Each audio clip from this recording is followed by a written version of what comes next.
This is all the hardware for boat seats. You'd think a story about someone going into the Fishing Hall of Fame That's all back here too. would start on a beautiful lake. A lot of these colors are specific for Lake Superior. But Russ Francisco's personal paradise is his own land of 10,000 lures, rods, and ropes. I had people paint lures for us, special colors and things like that. For 47 years, he's run Marine General on Duluth's London Road, getting people the gear they need to get out on the water. This is Great Lakes rods, and of course, they're heavier and they're longer. A man so deeply addicted to his work, I gotta take this. No worries.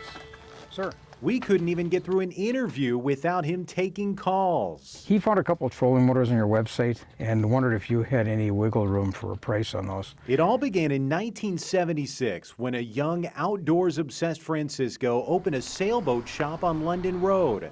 But constant customer questions about bait and fishing tackle led to an expansion, and 2 years later, the opening of Marine General. On the top of the shoulders, if you're short in the torso like I am, when you sit down, you get a life jacket in the chops. And almost every day for the following 5 decades, Russ has been inside the building rather than out fishing. I get a big kick out of going fishing, especially my grandson.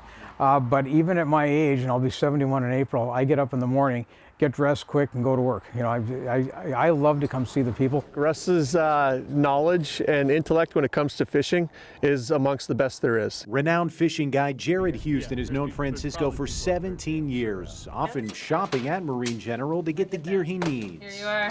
You're all set. Thank you. I know people from out in Michigan, Maine, all over the country that know Russ and do business through Russ. He doesn't know anything else but work. He's the most hardest working individual I've ever met. And that second to none work ethic has led Russ here, the Minnesota Fishing Museum and Hall of Fame in downtown Little Falls, an ode to the state's favorite pastime and the people who've made it great. They're very selective. It's very hard to get into the Minnesota Fishing Hall of Fame, and so it's a pretty small group. Hall of Fame Executive Director Brenda Perlowski says they accept nominations year-round, then legends of the sport narrow the list to just a few inductees each year, and Perlowski gives them a call to deliver the good news. He was very surprised. Russ's call was unique. He's like, what?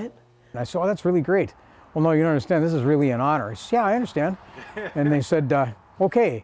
And I can hear everybody laughing in the background because they hear what the conversation's all about, but I'm busy taking care of my customers, right? A man who can't even take a work break to accept his Hall of Fame nomination. Further proof of why he's being inducted. When you're inducted to the Freshwater Fishing Hall of Fame, you know, that's the pinnacle. This whole community, including myself, is very proud of him and happy for him. And people look at me, my kids look at me and say, why do you do this? I said, because it's what I love to do, you know. I love to do it. I love to talk to people. It's such a fun job.